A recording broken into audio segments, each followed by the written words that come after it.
Hola, hola, ahora sí. ¿Qué tal? Buen día para cada uno. Vamos a comenzar, como decía Roberto, con el primer panel de la mañana de hoy. Es un panel, como ustedes ya han visto, con tres extraordinarios expositores, tres amigos además, con los que vamos a estar conversando sobre el tema más allá de la batalla entre izquierda y derecha, acelerando la libertad en Latinoamérica. Y el tema que nos proponemos conversar es una discusión sobre cómo reposicionar las ideas de la libertad en la cultura y las sociedades latinoamericanas en general. ¿Qué hemos aprendido de los fracasos y éxitos de las últimas 2 décadas? ¿Cómo puede el movimiento de la libertad desafiar con éxito el creciente autoritarismo y explicar que la base de una sociedad próspera debe comenzar con una sociedad abierta, gobernada por la democracia liberal y la libertad de elección?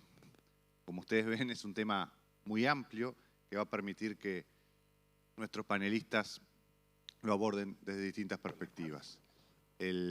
Como decía Roberto, tenemos a Julio Izammit, exministro en el segundo gobierno de Sebastián Piñera, una persona también comprometida con las ideas en el Instituto República y que hace un gran trabajo en las dos canchas en Chile. Ignacio de Posada, para los uruguayos y para muchos de ustedes no necesita presentación, ex senador, ex ministro de Economía, profesor de Ciencia Política, entre muchas otras cosas, y uno de los grandes liberales que tenemos en el país y cuya obra nos ha influenciado, su obra y su acción, nos ha influido mucho a lo largo de la vida. Y Alberto Venegas Lynch tampoco necesita presentación, ha sido un maestro de liberales a lo largo de generaciones en Argentina y en América Latina. Así que para mí es un gran gusto estar con ellos tres en la mañana de hoy. Vamos a comenzar con una exposición de cada uno de ellos y luego vamos a tener un tiempo para intercambiar y conversar. Así que, querido Alberto, te doy la palabra.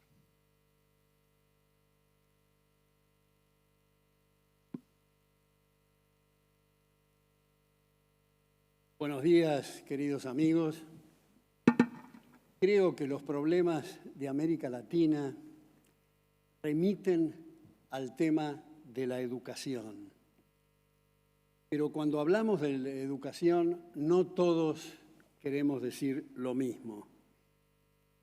Voy a resumir mi pensamiento en 10 puntos, porque como ustedes saben, el decálogo tiene buena prensa.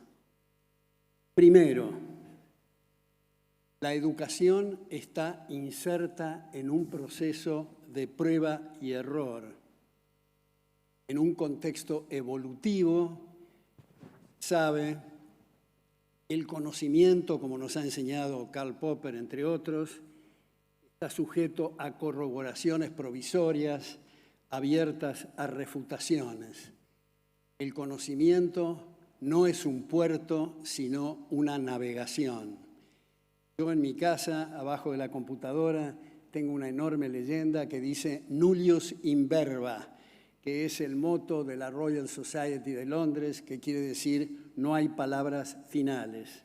Segundo, la educación exige puertas y ventanas abiertas para que entre mucho oxígeno en competencia para lograr los máximos niveles de excelencia académica en un contexto de formación de espíritus contestatarios y criterios independientes.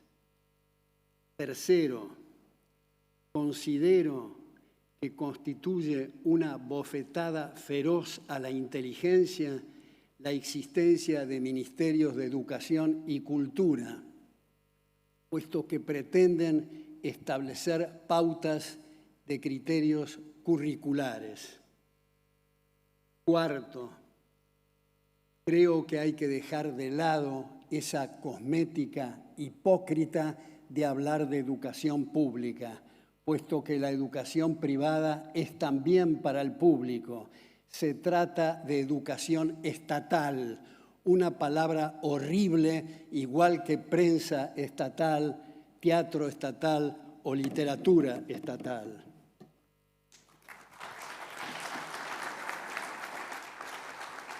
El problema de las instituciones estatales de educación no son profesoras y profesores de mala calidad. Los hay de excelente calidad y abnegación.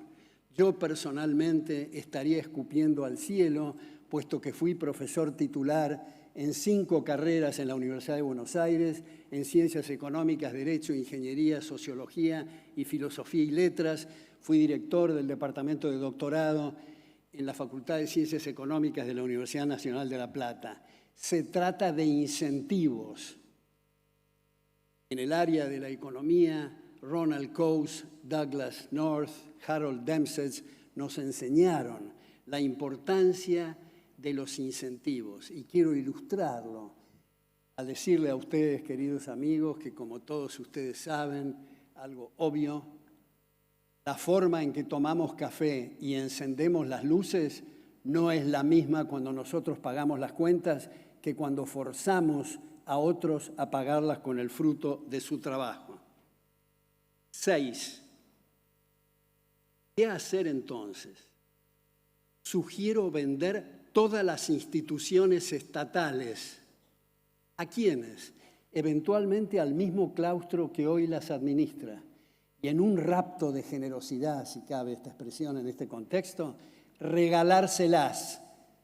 Pero al momento siguiente, la administración de activos fijos, la administración de gastos corrientes, la politización, la limpieza, el adoctrinamiento, va a ser de características completamente distintas. Como ustedes han visto seguramente, hay muchos estudios muy relevantes, muy consistentes, muy creíbles, del costo por estudiante por año en instituciones estatales, comparado con instituciones privadas. Y me parece que es importante, cuando se habla de evaluar las distintas instituciones, incluyendo las estatales, suponiendo que los evaluadores sean buenos y no haya intereses creados, es lo mismo, si me permiten el paralelo, si mañana se vendieran zanahorias estatales evaluadas por muy buenos verduleros, de gran calidad, pero la pregunta es, ¿quiere eso la gente? La única forma de saber lo que la gente quiere es dejarla que utilice el fruto de su trabajo. Y no financiado por esto que se dice, que es un chiste de mal gusto para economistas, decir que es educación gratuita, que pagan principalmente los más vulnerables y los más pobres a raíz y como consecuencia de contracción en los salarios en términos reales debido a lo que ocurre en los retiros de las inversiones que producen los contribuyentes de jure.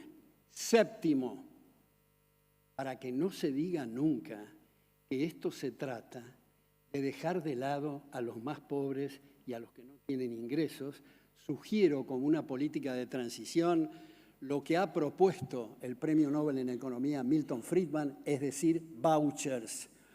Todos los que tienen las condiciones para aplicar a las ofertas educativas existentes, pero no tienen ingresos, se le da el crédito educativo, el voucher, para que elijan de todas las instituciones privadas existentes la que mejor les agrade.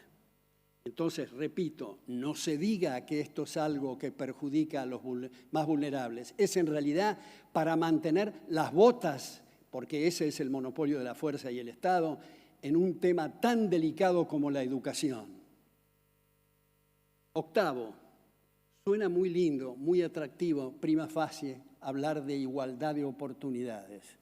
Pero seguramente ustedes, estimados amigos, estarán de acuerdo a que la igualdad de oportunidades es absolutamente incompatible con la igualdad ante la ley.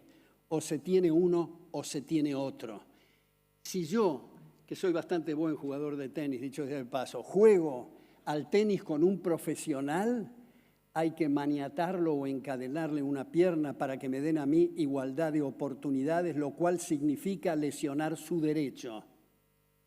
En una sociedad abierta, Todos tienen más oportunidades, pero no iguales, porque afortunadamente es una bendición que seamos todos distintos desde el punto de vista anatómico, bioquímico, físico, psicológico sobre todo, que permite la división del trabajo y la cooperación social, la guillotina horizontal que destroza el individualismo, no permitiría esta cooperación social, haría que todos nos gustara ser médicos, a todos nos gustara la misma mujer, la conversación sería un espanto porque sería lo mismo que hablar con el espejo. Noveno, la educación estatal no es un bien público porque no calza técnicamente en los principios técnicos de no exclusión y no rivalidad. Décimo, esto es lo mismo que hablar de esa sandez que se denomina empresas estatales. No hay tal cosa. Una empresa implica arriesgar recursos propios y no arriesgar recursos de otros a la fuerza. Resumo esto al decir que tenemos que liberarnos del espíritu conservador en el peor sentido de la expresión.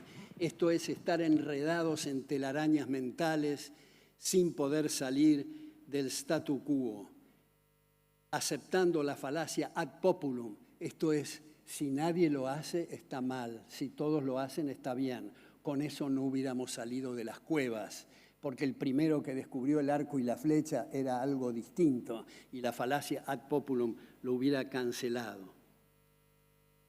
Como este panel se refiere a las izquierdas y las derechas, quiero hacer una confesión. Para mí esas dos expresiones han perdido sentido. Se han enredado en una maraña de confusiones. La derecha tiene tufo a fascismo, tiene tufo a conservadurismo en el peor sentido de la expresión. Las izquierdas, como ustedes saben, han renunciado a su idea original de sentarse en la Convención Constituyente de la Asamblea de la Revolución Francesa, a la izquierda del rey, para oponerse al poder y oponerse al statu quo, para meter las botas y aplastar las libertades de los individuos. Por tanto, me parece tan anodino a esta altura hablar de izquierda-derecha, prefiero hablar de estatismo y liberalismo en distintos grados.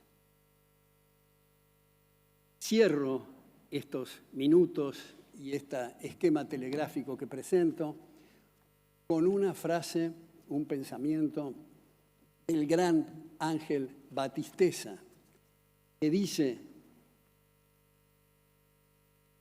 la cultura no es de minorías porque cuesta cara, sino porque cuesta trabajo. Muchas gracias.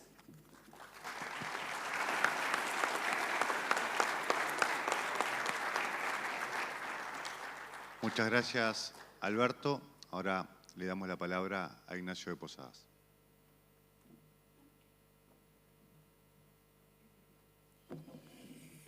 Bueno, buen día. Antes que nada, gracias a Atlas y al CED por la invitación. Espero que no se arrepientan.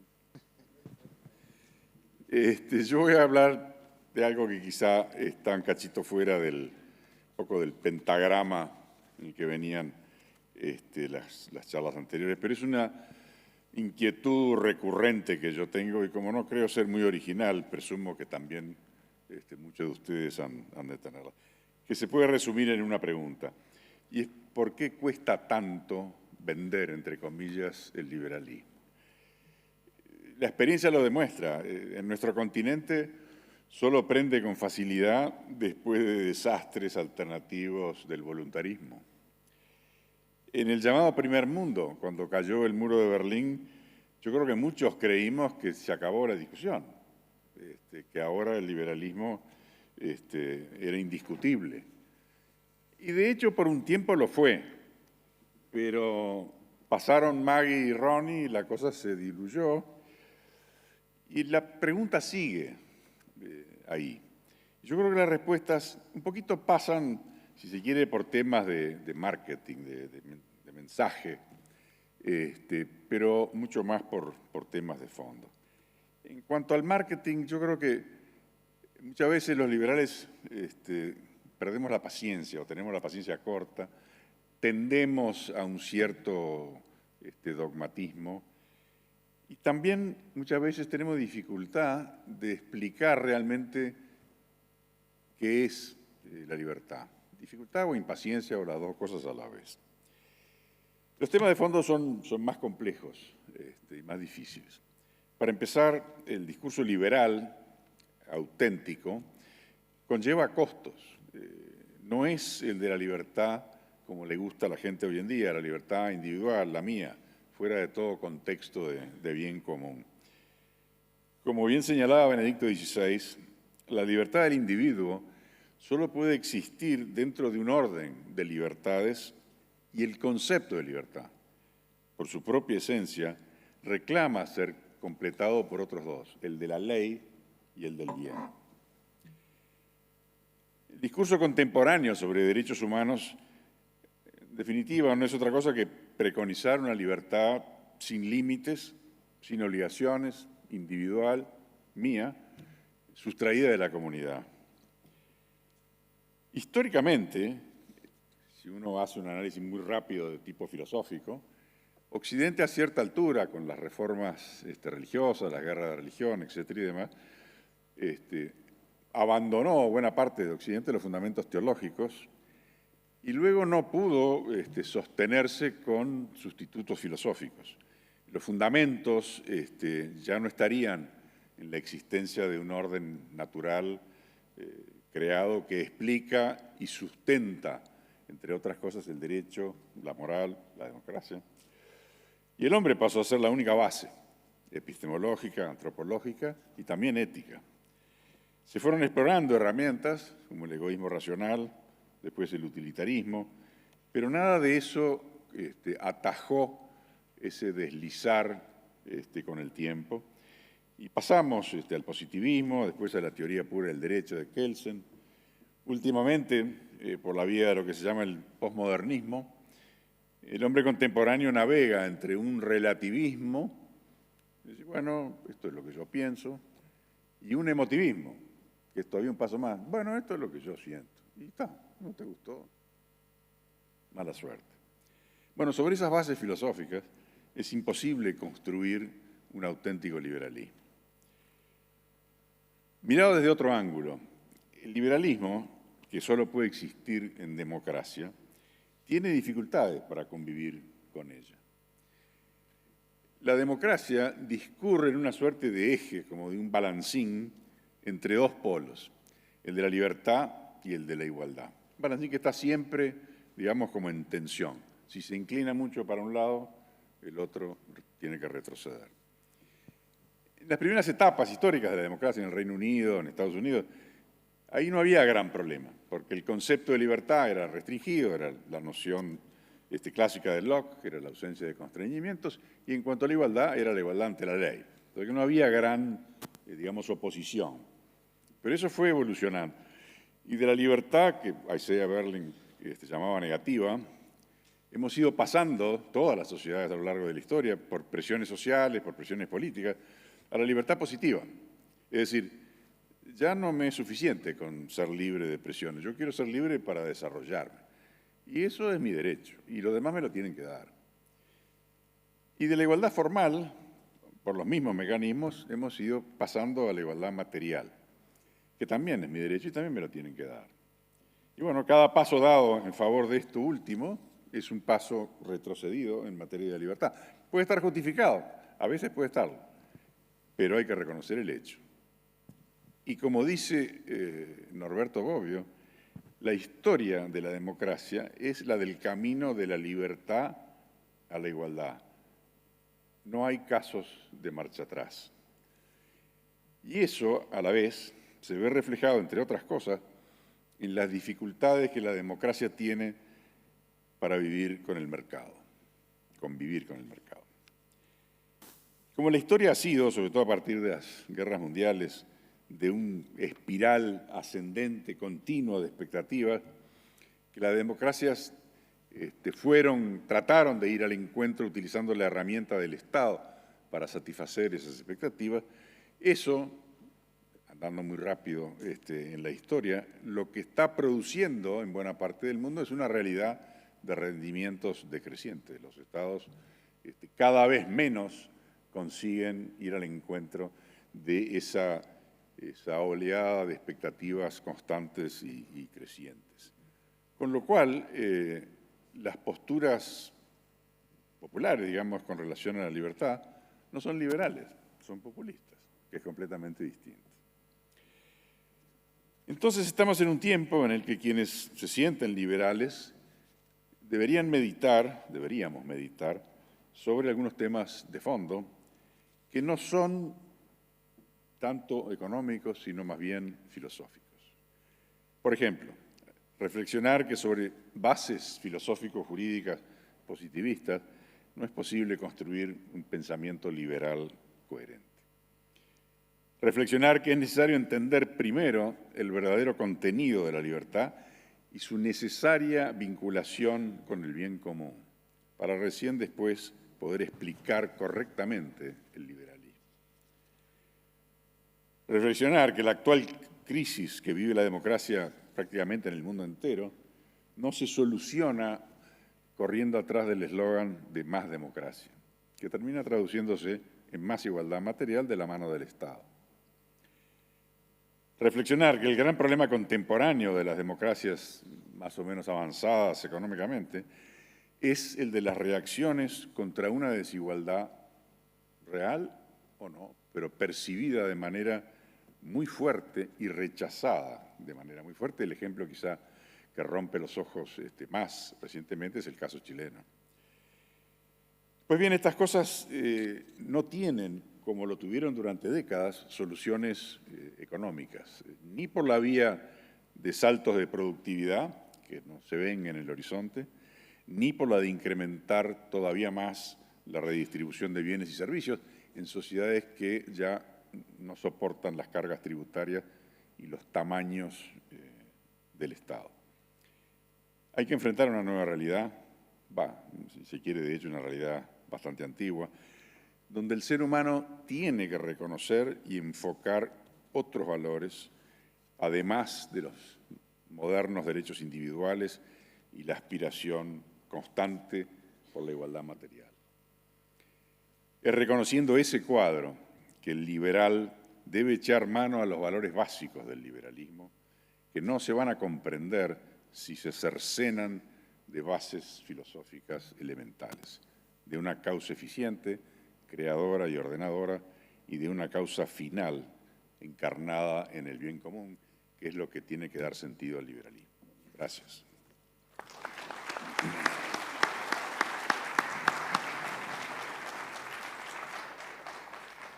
Muchas gracias, Ignacio. Ahora le damos la palabra a Julio Isani.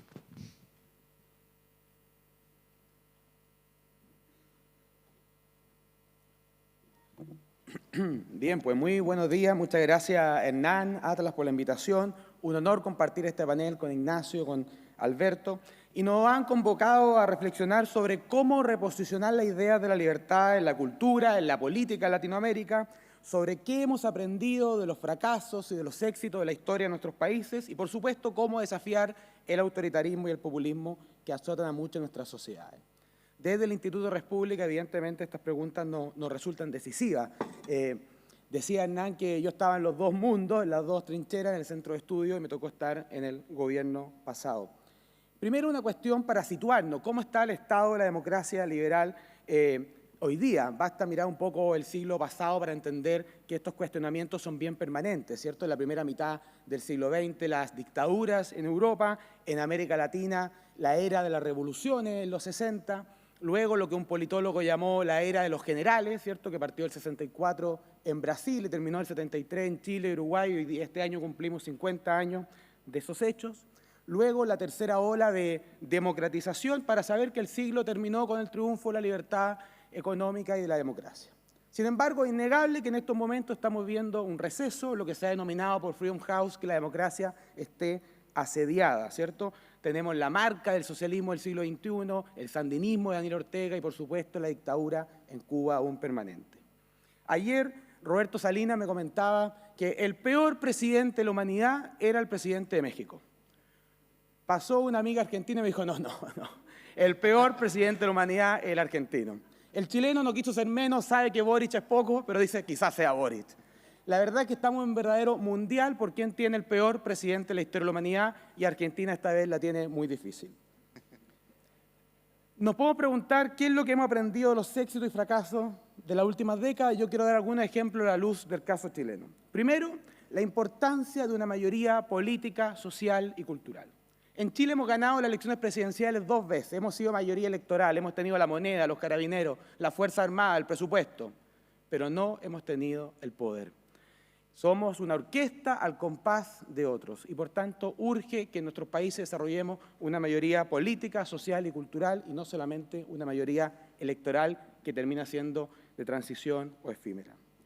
Segundo, en Chile, a la luz de lo que hemos visto, hemos aprendido a poner rostro a nuestras ideas. Las ideas se expresan mejor en las historias de vida de nuestros compatriotas que en datos, en números o que en planillas de Excel. En Chile disminuimos la pobreza, aumentamos la cobertura educacional gracias a nuestras ideas. Y esas ideas han tenido consecuencias en la vida de las personas. Un ejemplo, doy el mío porque además es el de cientos de miles de chilenos, pero en mi casa mis abuelos saben leer y escribir. Mis papás terminaron secundaria. Mi hermana y yo pudimos ir a la universidad. Y ese cambio sustancial que ha tenido el desarrollo social de Chile ha sido gracias a nuestras ideas, gracias a nuestros principios, y es justo reconocerlo, pero también ponerle nombre y apellido, no solamente números.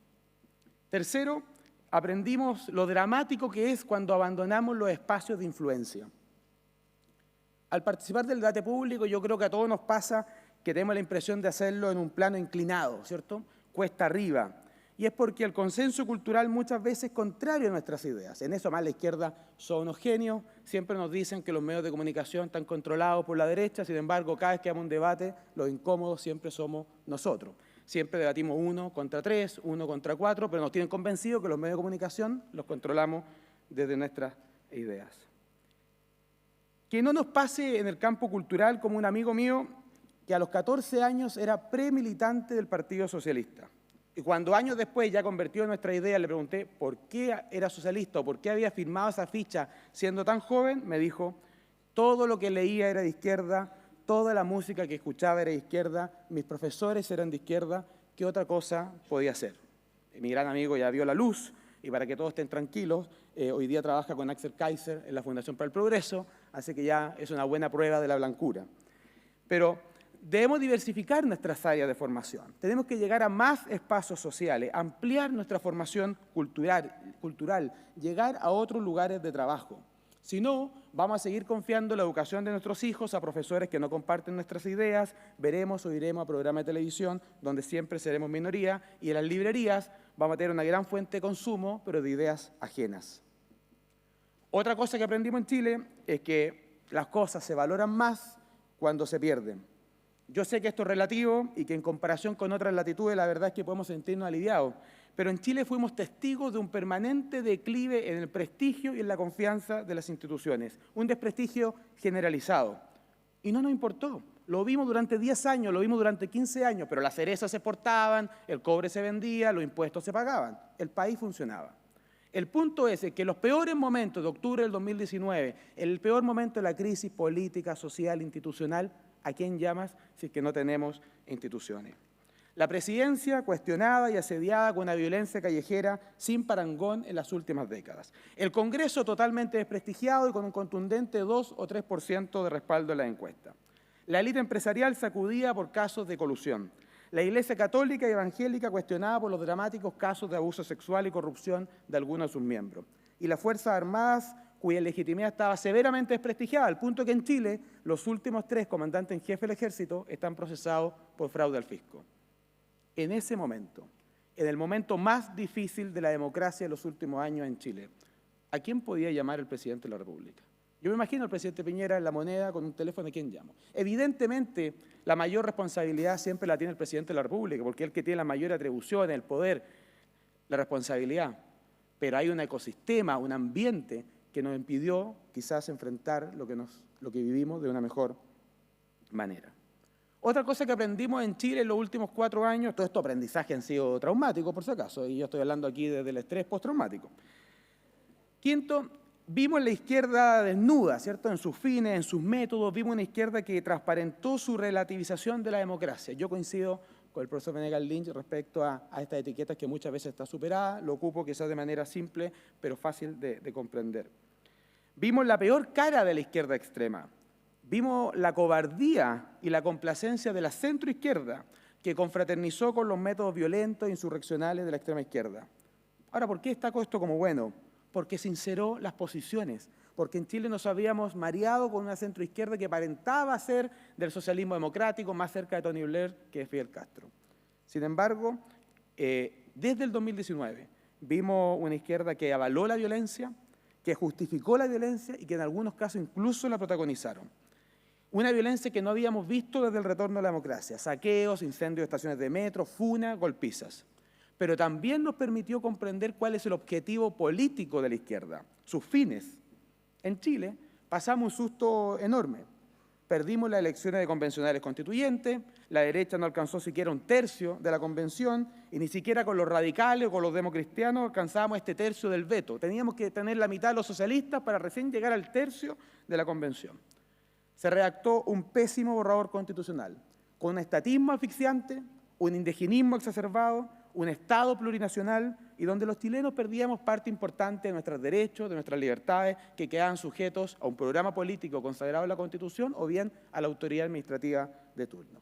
Es cierto que el borrador era muy malo, que hubiese causado, en palabras ayer de Cristian Larroulet, la ruina del país, pero no nos engañemos. Ese borrador fue escrito por la extrema izquierda, es lo que la extrema izquierda quería para Chile, es lo que quiere para Chile, y cuando el presidente Boric perdió la elección, declaró que no podían ir más rápido que su pueblo, como si el problema fuera de ritmo y no de rumbo. Nos permitió comprender lo que la izquierda es y lo que la izquierda quiere. Sexto, constatamos que la política es muy dinámica. Vimos cómo el péndulo de la opinión pública se movía de un lugar a otro. En octubre del 2019, en medio de la ola de violencia, estábamos en La Moneda y nos presentaron una encuesta. Y la encuesta había preguntado: ¿qué sintió usted cuando vio las estaciones de metro arder?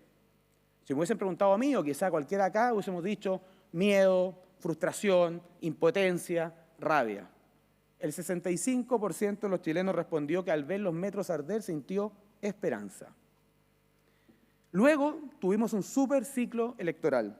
En 2020 fuimos convocados a las urnas para decidir si queríamos otra constitución o no, y la prueba ganó con 5,9 millones de votos, el 78% del electorado. El 2021 elegimos convencionales y más del 70% de los electores escogió representantes de izquierda para la convención, la centro-derecha fue el 23% de la convención. Pero luego llegó el 2022, elegimos Congreso y la centro-derecha alcanzó el 40% de la Cámara y la mitad del Senado. En 2023 fuimos a votar nuevamente y 7,8 millones de chilenos rechazamos el borrador constitucional. Ganamos en 338 de las 346 comunas, en hombres y mujeres, pobres y ricos, jóvenes y mayores. En las comunas de alta concentración indígena, el rechazo se impuso con 10 puntos más que a nivel nacional. Y en las comunas más pobres y populares de Chile, el rechazo le sacó 50 puntos de ventaja a la opción apruebo. Lo que quiero decir con esto es que la política es muy dinámica, el péndulo se mueve, pero también hay que empujarlo, no solamente hay que esperar el viento de cola que nos salve de un cataclismo. Es evidente que nada de esto se explicaría sin el extremismo demostrado por el proyecto refundacional de la Convención, sin el desprestigio de la Convención, sin la mala evaluación del gobierno del presidente Boric. Y ya para terminar, Hernán quería decir algunas cosas que creo que son claves para desafiar el ambiente reinante, para promover una sociedad más justa, más libre, con más y con mejores oportunidades. Primero, creo yo, un legítimo orgullo por nuestras ideas, conocerlas, comprenderlas y promoverlas. No tener miedo de decir lo que pensamos en privado, decirlo en público. En Chile estamos en una discusión enorme respecto, por ejemplo, al principio de subsidiariedad. Y la mejor defensa de los partidarios de la subsidiariedad es decir que ya no digamos subsidiariedad porque es un concepto muy difícil y empecemos a hablar de colaboración pública y privada. La verdad es que si uno ve el desarrollo de la idea de los últimos 10 años en Chile, la centroderecha abdicó a usar los conceptos o las ideas porque eran muy difíciles de explicar. Ya no se puede hablar de desigualdad porque es una verdad revelada, ya no se puede decir la palabra lucro porque es una palabra maldita, ahora no se puede hablar subsidiariedad, hay que decir colaboración pública y privada. Renunciamos a los conceptos porque según algunos es difícil decirlo, mientras la izquierda pretende convencernos de la palabra sororidad y nosotros no somos capaces de decir subsidiariedad. Segundo, creo yo que es necesario leer, escribir, publicar, ahogar el mal en abundancia de bien. Veía una noticia a propósito del chat GPT, que le preguntaban al chat que hiciera un poema de Donald Trump, decía, por ningún motivo no es justo alabar ninguna de estas normas, ninguna de estas ideas, ninguna de esta actitud. Le pedían que hiciera un poema sobre Joe Biden, evidentemente una oda al presidente de Estados Unidos. Después le decían al chat GPT, le decían, por favor, un poema en favor de la raza blanca. Decía, ¿cómo se va a estar honrando razas? Hay que ahorrar las personas, el mérito, los actos, sus vidas. Y cuando le preguntan si podemos homenajear a alguien de raza negra, por supuesto, la raza negra la verdad es que tiene 500 años de sufrimiento y dificultad. Tiene dos causas eso. O por un lado hay un sesgo del programador, que no lo dudo, pero también porque hay muchas fuentes abiertas con ideas contrarias a las nuestras que están disponibles. El desafío nuestro es cuánto más vamos a escribir, publicar y difundir para que esas ideas también vayan permeando no solamente la mente, los corazones, sino también hoy día la inteligencia artificial. Termino, Hernán, diciendo un gran desafío de trabajar juntos. Somos de países distintos, con historias diferentes, con algunas ideas diferentes, pero no es necesario que Rusia invada Ucrania para que liberales y conservadores trabajemos juntos.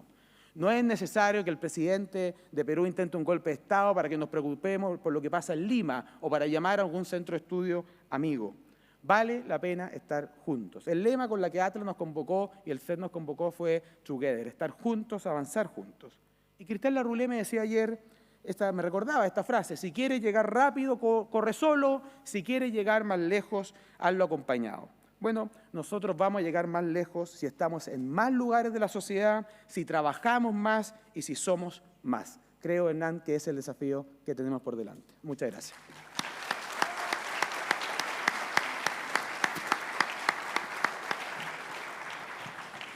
Muchas gracias, Julio. Creo que los tres expositores han cumplido con las expectativas que teníamos de escuchar palabras bien interesantes en la mañana de hoy. Yo tengo más preguntas y temas para introducir del tiempo que tenemos, pero me gustaría comenzar con algo que está en las tres exposiciones, el tema de la cultura, de los valores, de las ideas predominantes, de lo que muchas veces nos cuesta explicar nuestras propias ideas, de las dificultades que en el debate de ideas, ¿no? En cosas que a veces nos resultan hasta sorprendentes, ¿no? Hace poco, supongo que debe haber pasado en varios de nuestros países, nosotros lo vimos en Uruguay, la celebración del Día de la Mujer por algunas organizaciones se convocaba con la idea del feminismo anticapitalista, por ejemplo, ¿no? Aquí tenemos feministas liberales que hacen una buena contribución a la causa, pero es una cosa de lo más absurda que pueda existir, ¿no? Los derechos, la posibilidad de que las mujeres trabajen, generen sus proyectos de vida y demás, solo se puede dar en el marco de la democracia y del capitalismo. Y como decía Julio recién, nos van como arrinconando en ideas en que si uno pudiera explicar con los hechos, con la historia, con estadísticas, bueno, no, miren cómo ha sido la evolución en términos de ingreso por habitante, en términos de tener igualdad de derechos ante la ley y demás, solo se da en el marco de las ideas que nosotros defendemos. Me gustaría de repente profundizar con ustedes por qué creen que teniendo la historia, la teoría, la razón en buena medida de nuestro lado, nos terminan arrinconando en esos debates en que tenemos que salir a explicar lo obvio, ¿no? No sé si Alberto querés ser vos. Bueno, creo que acá se ha hablado de los complejos de inferioridad y los timoratos que no se animan a expresar claramente esos valores y esos principios. En uno de mis libros, que se llama Maldita Coyuntura, porque la verdad es que las discusiones de alcoba y los ratios y los indicadores, confieso que me tienen un poco harto y es muy necesario e importante hablar y discutir ideas de fondo para correr el eje del debate. En ese libro, Maldita Coyuntura, el editor me sugirió poner en unas solapas una frase muy atractiva de los marxistas de mayo del 68 en Francia, que dice: seamos realistas, pidamos lo imposible. Y de tanto machacar, los estatistas, los socialistas, marcan las agendas. Sin embargo, nosotros, o muchos de los liberales, prefieren lo políticamente correcto. Y yo creo que es una forma de anticipar un fracaso. Y la cuestión semántica es importante. Recién Hernán hablaba del tema del feminismo. Yo creo que hay que rescatar a Mary Wollstonecraft, que fue la primera feminista liberal del siglo XVIII, donde señala en Women's Vindication, digamos, que el verdadero feminismo es la igualdad ante la ley, independientemente del sexo, la altura, o si tiene pie plano, ojos celestes, etc. Y en ese sentido también decía recién respecto de las izquierdas y las derechas, a mí me suena lo mismo que hablar estas cosas geográficas, de arriba, atrás, adelante, al costado, las izquierdas y las derechas. Me parece que el estatismo y el liberalismo, y termino diciendo que hago una cosa autorreferencial, pero en uno de mis primeros libros definí el liberalismo como el respeto irrestricto a los proyectos de vida de otros. Eso no quiere decir que adherimos al proyecto del vecino. Nos puede resultar repugnante, pero si no hay lesión de derechos, no hay en la sociedad abierta la posibilidad de recurrir a la fuerza. Se puede recurrir a la persuasión si no nos parece el proyecto del vecino. Pero me parece que el tema de los valores, del respeto recíproco, es algo esencial en nuestro espíritu, y me alegra y celebro que muchos intelectuales que respeto mucho hayan citado esa definición del liberalismo. Ignacio. ¿Se oye? A ver, es largo, ¿no? Pero dos reflexiones. La primera, una de las cosas que yo creo que sucedió históricamente es que la caída del muro de Berlín, que para muchos de nosotros, como yo decía, bueno, era el fin de la discusión, no me hables más, se acabó el socialismo, finish y otra cosa. Bueno, no sucedió eso. Lo que pasó fue una suerte de mutación. La izquierda se sacó de encima a Marx con gran alegría porque les complicaba la vida, nunca lo habían leído mucho, tenía cosas intragables como la plusvalía, qué sé yo, y sustituyeron eso por la otra beta del socialismo, que es la francesa, es Rousseau. La voluntad general, es el buen salvaje, y qué sé yo. Y entonces fueron sustituyendo con un método parecido los temas. Ya no es más la lucha de clases, ahora es la lucha de géneros. Pero, digamos, el camino es el mismo y los fines son los mismos. Y eso prende mucho porque, otra vez, las sociedades han ido perdiendo mojones básicos, ¿no? Entonces a mucha gente que le digan de que, bueno, que acá estamos, la sociedad precisa un feminismo capitalista o disparates por el estilo, no le chocan porque se le cayeron una cantidad de mojones por el camino. Entonces, yo creo que una de las cosas que hay que hacer es back to basics, como dicen los ingleses. Van a marcar cosas de fondo. Porque además, y con esto termino, el fenómeno de la crisis de la democracia recién empieza, ¿no?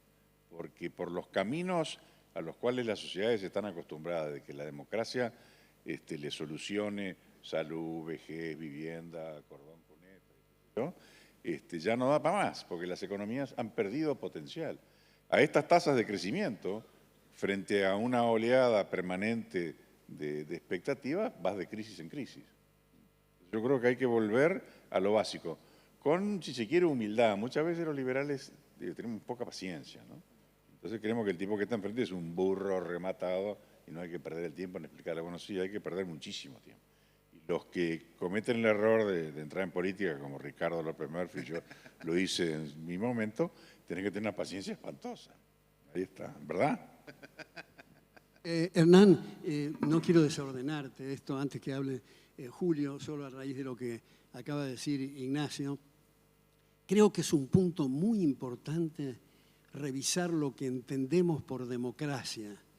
A la Giovanni Sartori, esto es la parte sustancial y medular del respeto de los derechos de las personas, y una parte secundaria, accesoria y mecánica, que es el recuento de votos. Sin embargo, nos encontramos, no solo en la Argentina, digamos, a lo que me refiero, sino en buena parte del mundo libre, que la parte medular ha desaparecido del mapa y se han concentrado solamente en la parte mecánica y secundaria, con lo cual llegaríamos a la aberración de decir que Hitler era demócrata porque ganó con la primera minoría, o Salvador Allende, o este personaje que habla con los pajaritos en Venezuela, etc.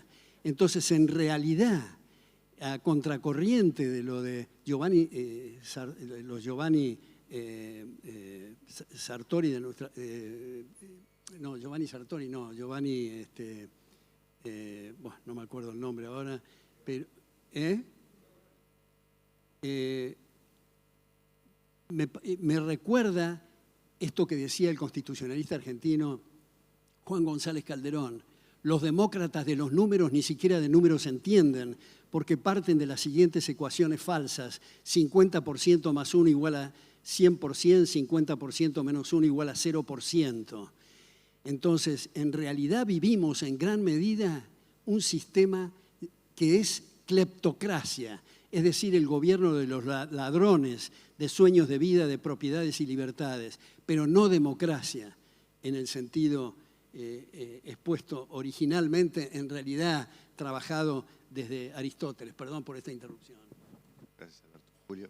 Bueno, a la pregunta de Hernán, 2 o 3 comentarios muy breves. El primero es la necesidad, primero, de formación, ¿cierto?, de comprensión del fenómeno. Decía Ignacio lo de la paciencia. Yo agradezco a Alejandro San Francisco, un amigo, profesor de la Universidad Católica en Chile, que tuvo tanta paciencia conmigo desde que me conoció a los 17 años y se ha dedicado a la formación de gente joven. Bueno, esa paciencia hay que tenerla. A mí de repente me preguntan cuánto tiempo dedica Res Publica a formar gente joven. El mayor gasto es en formación de gente joven. ¿En dinero? No, en tiempo. En dedicar tiempo uno a uno, en sesiones de lectura. Vale la pena seguir publicando libros, que la gente lea y no solamente mandarle un video o una cuña por audio. Lo segundo es comprender bien lo que está al frente. Muchas veces una amiga mía de derecha chilena me dice: yo tengo que declararme como feminista porque si no, no puedo sentarme a la mesa, si no me van a sacar. Entonces al final uno está siempre conversando, discutiendo los términos y los conceptos de otro. Y lo último, Hernán, que yo considero valioso es las batallas o carreras de largo plazo, a propósito de nuevo de la impaciencia. La izquierda en Chile durante 10, 15 años asentó un discurso. El 2005 el presidente Lagos firmó una constitución declarando que era una constitución por fin democrática para Chile. Tiene la firma el presidente Lagos, del Partido Socialista y de todos sus ministros. Sin embargo, a la izquierda al año siguiente ya estaba pidiendo el cambio de la constitución. No le importó la reforma, no le importaron la firma del presidente Lagos, lo que le importaba era su contenido, hacia dónde iba, su objetivo. Pero el 2005-2006, Hernán, decir eso era una locura. El 2009-2010, cuando le dijeron, le fue mal a los candidatos que promovían eso. Durante 10, 15 años fueron minoría, pero llega un momento que ya no son minoría. Y lo mismo pasa respecto a muchas cosas. Estuvieron durante 15 años dispuestos a decir cosas impopulares. 15 años después ya no son tan impopulares. La pregunta que queremos hacernos aquí nosotros, representantes de centros de estudio, de instituciones, es: ¿qué locura estoy diciendo yo hoy día para que sea una realidad en 15 años más? ¿Qué es lo que estoy dispuesto yo a decir hoy día en la radio que sea algo extraño? Yo escuchaba al profesor Venegas Lynch y la verdad es que era como esa campanada de alerta en nuestros oídos. De repente algunas cosas te pueden decir: oye, mira, esto es muy claro, muy radical hoy día, pero en 10 años más, en 15 años más, si nos atrevemos a decirlo con claridad, con valentía, ¿cómo va a ir cambiando ese ambiente? Yo creo que hay que tener esa valentía para resistir esa sonada. Termino, Hernán, con una anécdota. Estábamos nosotros celebrando el triunfo de la elección presidencial, todos los que van a ser ministros, subsecretarios, gabinete, etc. Y en Chile hay una empresa estatal que se llama Codelco. Y alguien dijo: ¿quién de aquí está dispuesto, quién de aquí cree que hay que privatizar Codelco? Todos. ¿Quién de aquí está dispuesto a decirlo en público? Nadie. Roberto, por supuesto. Pero la verdad es que ese es el cambio de actitud de chip que tenemos que tener, porque la única manera que podamos avanzar en nuestra idea es que estemos dispuestos a decir en público lo que todos nosotros acá estamos dispuestos a levantar la mano. Muchas gracias. Nos quedan pocos minutos, así que me gustaría hacer una pregunta final. El título de nuestro panel era Más allá de izquierda y derecha, los desafíos de la libertad en América Latina y que hemos visto en los últimos 20 años, ¿no? En general, el correlato en los hechos de este tema cultural que venimos conversando es que en general tenemos gobiernos estatistas, para usar la clasificación de Alberto, entre liberales y estatistas, que logran avanzar, ¿no? Cada vez tenemos presiones fiscales más altas, estados que hacen más cosas, economías más reguladas, y cuando tenemos gobiernos más afines a nuestras ideas, en general nos contentamos con no retroceder, ¿no? Y los ejemplos que al pasar mencionaba Ignacio, por ejemplo, de Thatcher o Reagan, nos van quedando muy lejanos, ¿no? De los pocos gobiernos que lograron quebrar esta tendencia tan clara que tenemos ya de largo plazo a estados cada vez más grandes que van arrinconando libertades también, ¿no? ¿Cómo se imaginan el lograr llegar a tener un impacto político en sentido amplio, ¿no? En los hechos de si es posible ver algún quiebre en esta tendencia que hemos visto, yo creo que en el mundo, pero en particular es muy claro en América Latina? No sé quién quiere arrancar. El tema es que la batalla no es política, ni siquiera es económica, es cultural, que es algo muchísimo más profundo y más difícil de cambiar. Cultural no en el sentido del que pueda recitar Hamlet, sino en el sentido técnico de la palabra, que es esa masa de ideas, valores, recuerdos, temores que las sociedades van construyendo por aluvión y que solo van cambiando también de manera muy, muy lenta.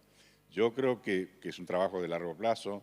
Me parece que los abordajes, como se dice modernamente, tienen que aflojarle el énfasis a propuestas que son la de Codelco, que no te la va a llevar nadie y vas a perder energías en eso.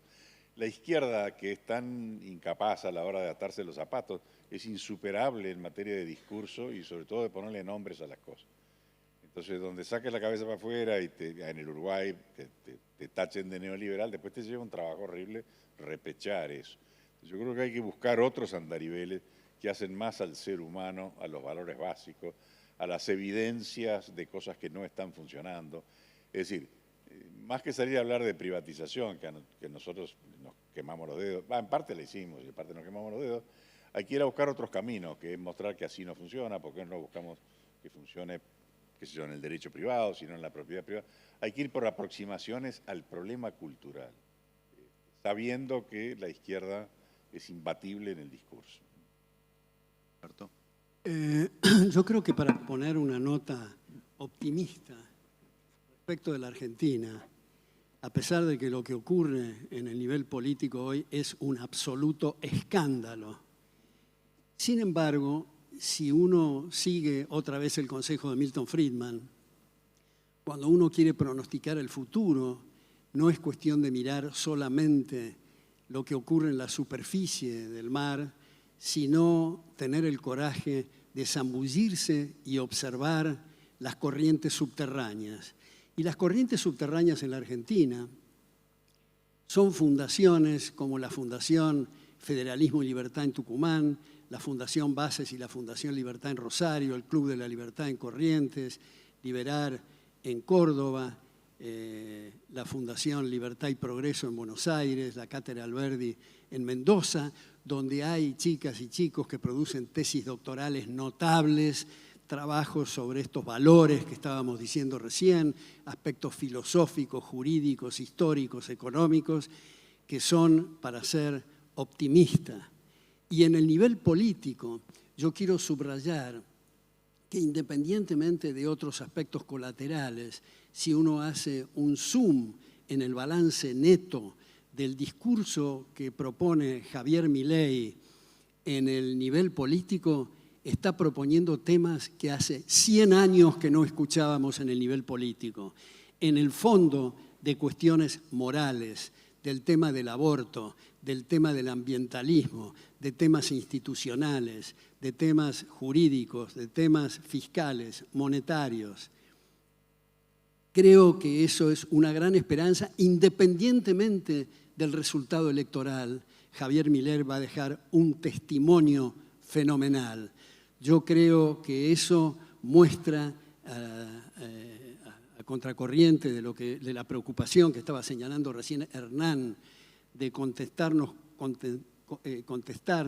estar acorde con no retroceder, sino avanzar en temas fundamentales.